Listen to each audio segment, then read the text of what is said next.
मुगल काल में एक शहर था जहां एक छोटा सा कुत्ता रहता था।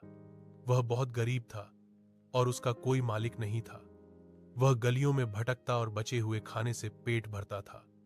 एक दिन मुगल बादशाह शिकार पर जा रहे थे। रास्ते में एक सिपाही पर चोर हमला करने वाला था।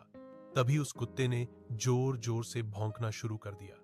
आवाज सुनकर सिपाही सतर्क हो गए और खतरा टल गया। बादशाह कुत्ते की समझदारी से खुश हुए।